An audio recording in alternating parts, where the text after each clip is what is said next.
Boa noite, eu sou a Luísa Lida, sou membro do X e hoje eu tô aqui para apresentar o X Talk com a Cristiane Gebara, renomada psicóloga que gentilmente aceitou meu convite para falar sobre o transtorno de ansiedade social, conhecido como fobia social, e seu impacto nas mulheres no mundo corporativo. A Cris já atua há vários anos na área, sendo a idealizadora de um aplicativo de realidade virtual utilizado para tratamento de fobia social. Então, Cris, se você puder falar um pouco sobre você, sobre o seu trabalho, sobre o transtorno de ansiedade social também.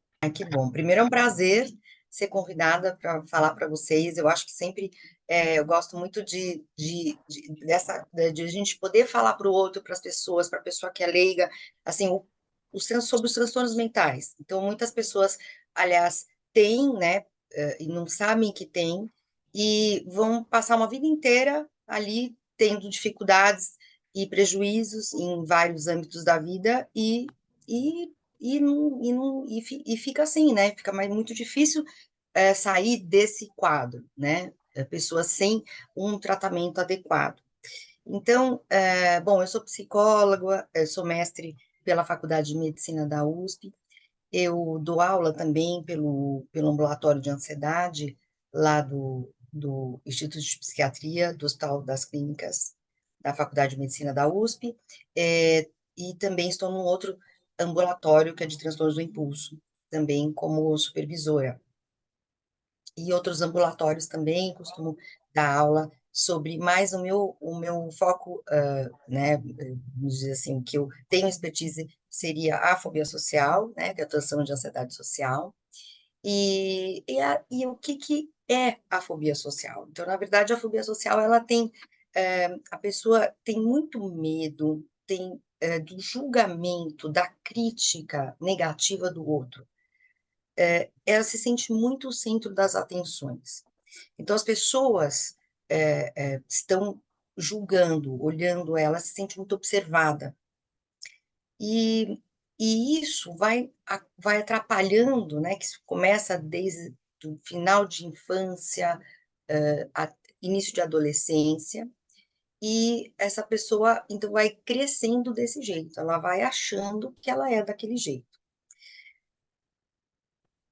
E o que que a pessoa sente? A pessoa vai, por exemplo, para as situações de desempenho que ela pode ter dificuldade, por exemplo, quando começa na escola, uma apresentação oral, eh, ou até conhecer pessoas novas, no caso, quando a pessoa tem dificuldade de situações interpessoais, né, de conhecer gente nova, de começar uma conversa, de manter essa conversa, de, eh, de ser testada, então passar por um exame, uma prova, são várias as situações, né?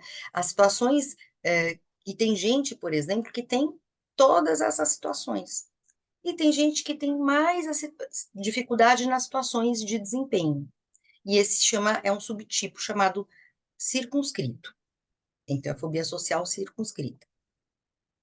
E são várias as sensações, a pessoa tem vários sintomas. Então, a pessoa começa a. Primeiro, ela tem medo de dar branco, né? Ela tem medo que o outro veja que ela está tendo tudo aquilo.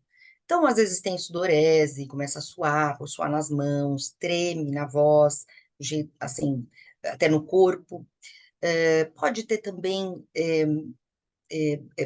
Pode, assim, ter um pouco de tontura, pode ter intestino solta, a pessoa tem taquicardia.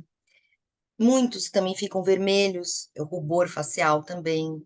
Então, e isso tudo vai fazendo com que essa pessoa ela evite essas situações. Ou, se ela enfrenta uma ansiedade muito exacerbada.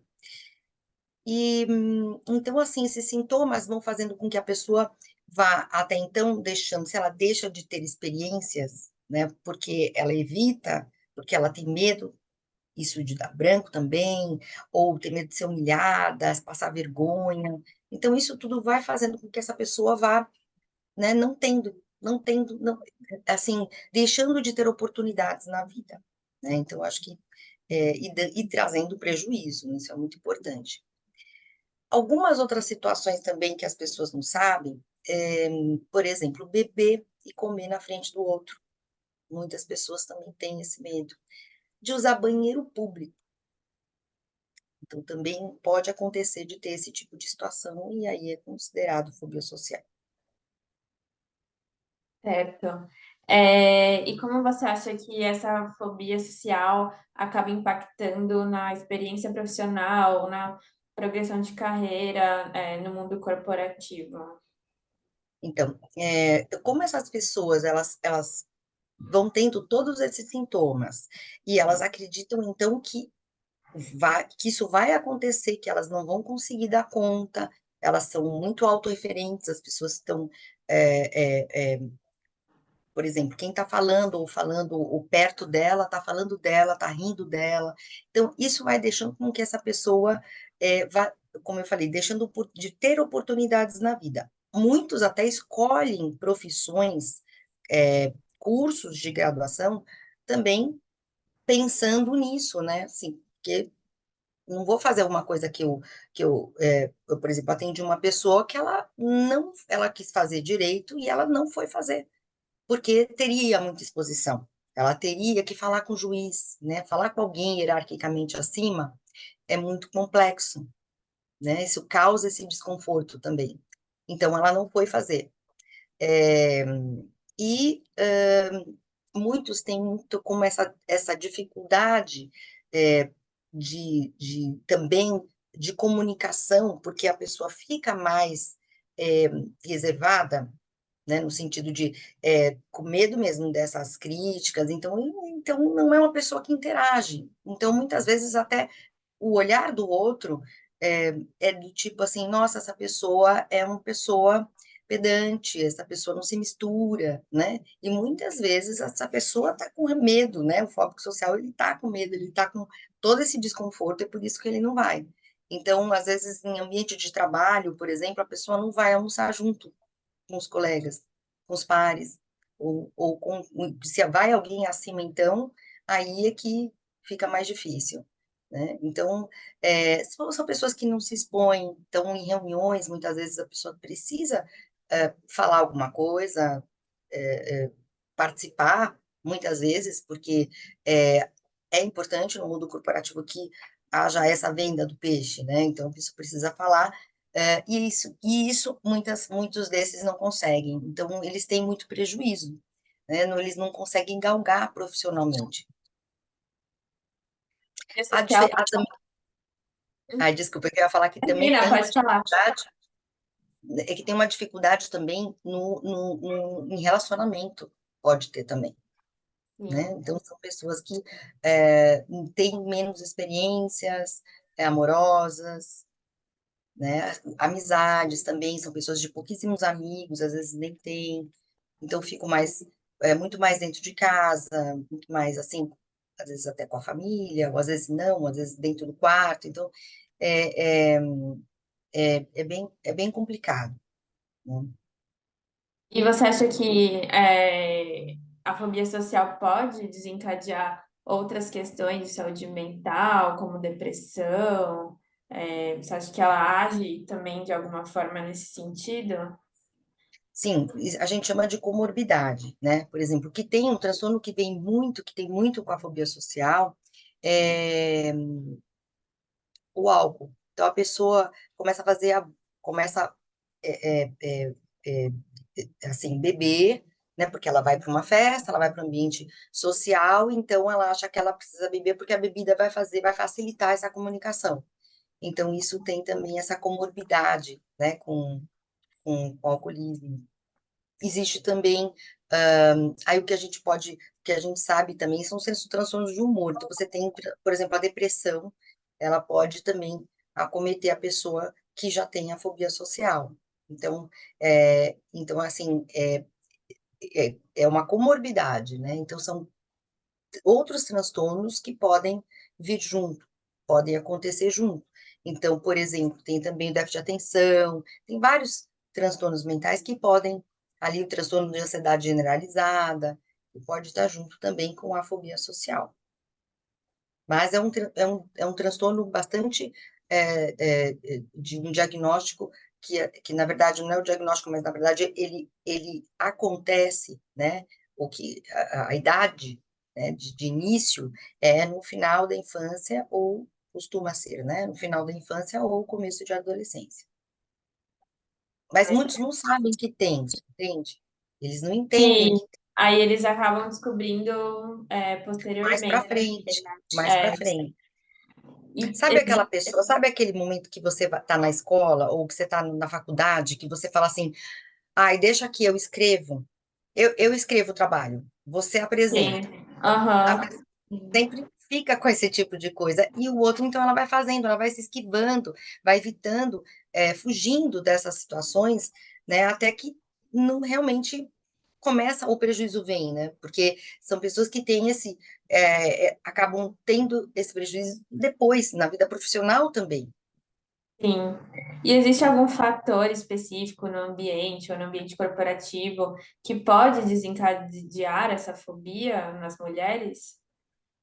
Então, na verdade, na fobia social, as mulheres têm um pouco mais, a incidência mais em mulher do que em homens, um pouquinho Uhum. mais para mulher. Só que, segundo os estudos, os homens até procuram mais. No entanto, o que que a gente entende isso, né? Então, quando a gente vai fazer essa leitura, os cargos, vamos dizer assim, de chefia, né, ainda, né, hoje são cargos que têm mais homens nesses cargos, né, do que mulheres, embora muitas mulheres também estão galgando, então, e a abertura hoje está acontecendo. Só que a procura de tratamento vem mais, os homens procuram mais, por conta disso, por conta dessa exposição. Mas, atualmente, na minha experiência, também as mulheres estão vindo até quase na mesma proporção, E quais né? são os principais métodos de tratamento para você conseguir lidar com essa fobia social? Então, a gente tem o tratamento medicamentoso, que é feito com o psiquiatra, e o tratamento psicoterápico. Então, no tratamento psicoterápico, a abordagem que é mais cientificamente comprovada é a terapia cognitivo-comportamental. E nesta terapia há uma técnica chamada exposição. Essa técnica, você elenca situações que a pessoa tem esse desconforto e o fóbico, ele vai passar por elas, vai se expor a essas situações de forma repetida e prolongada, para que a ansiedade diminua. Esses são os princípios da técnica para se fazer. Só que o que acontece, né? Para o fóbico social, às vezes, muitas dessas situações, elas são difíceis de reprodução, né? Por exemplo, então, se você vai para se você precisa falar com alguém, chamar alguém, ou falar com alguém, ou começar a conversar com alguém. Então, você entra num elevador, por exemplo, a coisa é rápida, a pessoa vai embora. Então, você não consegue ficar repetindo aquilo. E a técnica é justamente a repetição para que haja esse declínio da ansiedade social. A gente chama, é um termo chamado habituação. Então, é como se a pessoa se acostumasse com aquilo, né?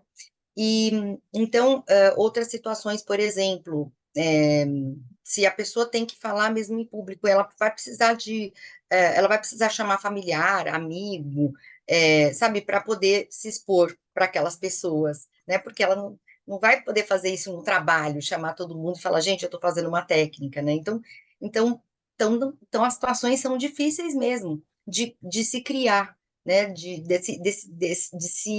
aderir. Então, não tem muita adesão do fóbico social nesta técnica que é muito importante e também bastante utilizada para as fobias em geral também, que é a disposição.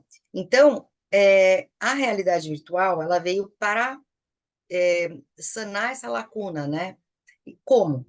Na verdade, aqui no Brasil, isso foi o meu estudo, meu objeto de estudo aqui pelo mestrado que eu fiz para a Faculdade de Medicina da USP, e eu resolvi criar um aplicativo, porque um aplicativo não, ele era um DVD na época, e por quê? Ele era um DVD que as imagens foram feitas, cenas, né, gravados personagens reais e inseridos em cenários virtuais.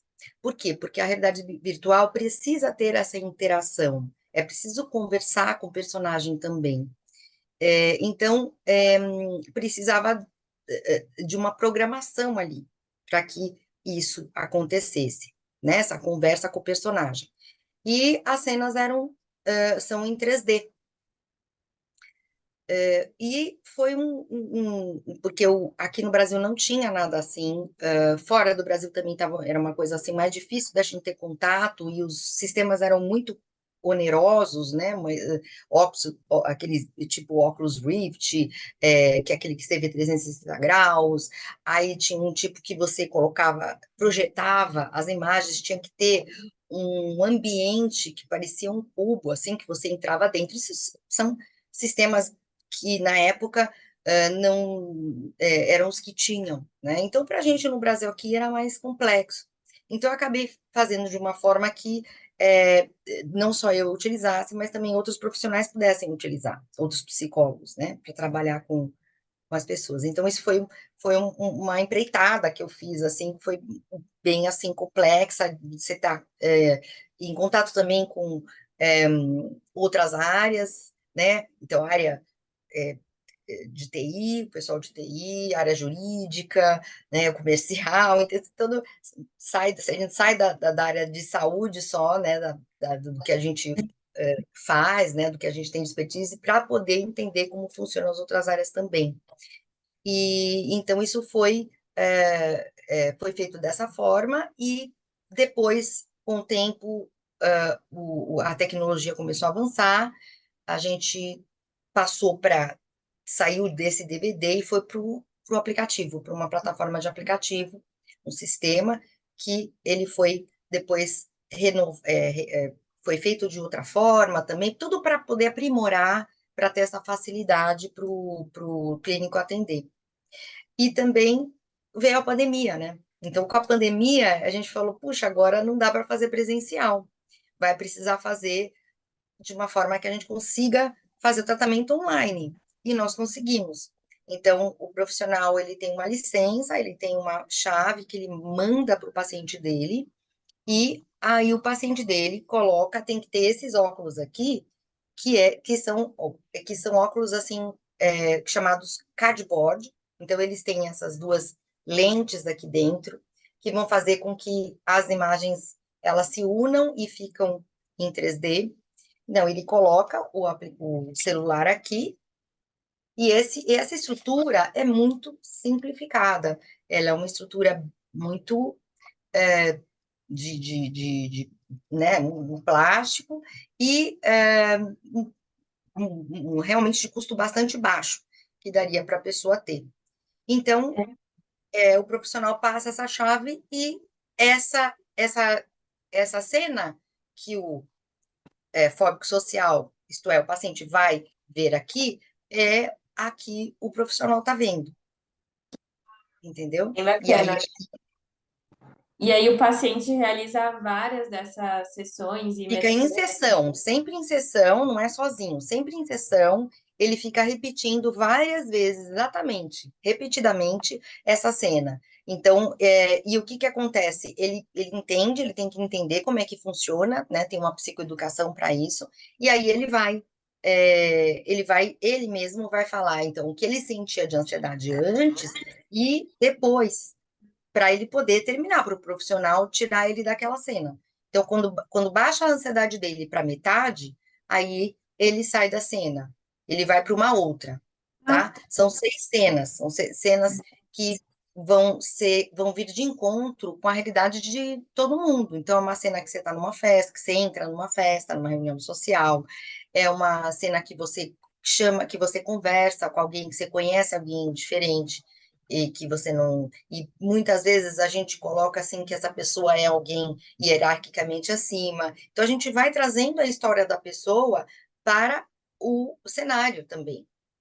Nossa, muito bacana, é bem inovador mesmo. E É você bem acha que com a pandemia, não sei, essa mudança de estilo de vida das pessoas, ela também foi um fator para desencadear a fobia social, esse isolamento? Então, muitas pessoas me perguntam, me fazem essa questão e esse questionamento, né? E na verdade é o seguinte: quem tem a fobia social já tem, Hum. certo? Quem tem trabalhado, por exemplo, adequadamente, não tem que ser uma psicoterapia realmente voltada para a fobia social, né? Que é a TCC, a pessoa, ela, ela começa a se expor. Então, veio a pandemia, o que que acontece? Teve que voltar para dentro de novo. Então, a exposição presencial não tinha, não havia. Mas o que que havia? Assim como nós estamos aqui. Então, existe um enquadre do meu rosto aqui. Então, o fóbico social, ele tem, a questão dele é essa, é esse olhar para ele, né? O olhar está me observando. Então, isso é bastante incômodo. Da pessoa não diminuiu a ansiedade social nesse sentido. O que acontece é que a pessoa pode ter algum subterfúgio. Então, por exemplo, é, caiu a internet. Então, a pessoa está muito incomodada, então ela sai e aí fala que caiu a internet, entende? Ou deixa o visor, por exemplo, fechado. Então, algumas pessoas conseguiram fazer assim e foram se esquivando, lembrando que aí a pessoa está se esquivando, ela não está se expondo, né? Então, ao passo que que pessoas que continuaram essa exposição, principalmente assim no visor, ou muitas pessoas também que eu atendi durante a pandemia, que fizeram que a gente fez esse tipo de trabalho depois com a realidade virtual, e depois a pessoa demonstrava que estava mais tranquila nas reuniões, que conseguia ficar mais à vontade, que conseguia falar mais. Então, a gente consegue trabalhar a exposição de todas as formas, né? Não, é muito pertinente, o tratamento é bastante inovador, eu particularmente nunca tinha ouvido falar e achei muito interessante, né? Até você não precisa estar presente, um equipamento de forma virtual, então eu achei bem interessante. Gostei muito de discutir esse tema com você. Gostaria muito de agradecer sua participação inspiradora nesse nosso bate-papo. E a sua expertise e os insights foram fundamentais para enriquecer o nosso diálogo e expandir, né, o entendimento sobre esse tema, porque não é todo mundo que tem o conhecimento sobre a fobia social, não é, eu acho que não é uma coisa que é muito falada, muito discutida, né? Por isso que eu sempre falo, a pessoa às vezes vai descobrir isso e fala, nossa, eu achei que eu era assim, que eu nasci assim, né? E na verdade Uhum. a pessoa começa a trabalhar e começa a se ver muito mais solta, livre, né? Espontânea, assim, não olhando, não ficando tão encanada, sabe, com os olhares, né? Com o olhar do outro Sim. para ela, né? Então, eu acho que e aí as coisas começam a se engrenar mais mesmo, né? Então, acho Uhum. que começa a ter mais oportunidades, mais experiências, então aí a vida começa a fluir muito melhor, né? Então, acho que Sim. eu também acho que, particularmente, eu também acho que quanto mais a gente fala, explica o que é, nossa, para mim é um prazer fazer isso, foi um prazer estar com você também, que já te conheço há muito tempo, e agradeço você e a todos que participam e estão ouvindo assim a gente, Muito obrigada, Cris. tá bom? Tá bom.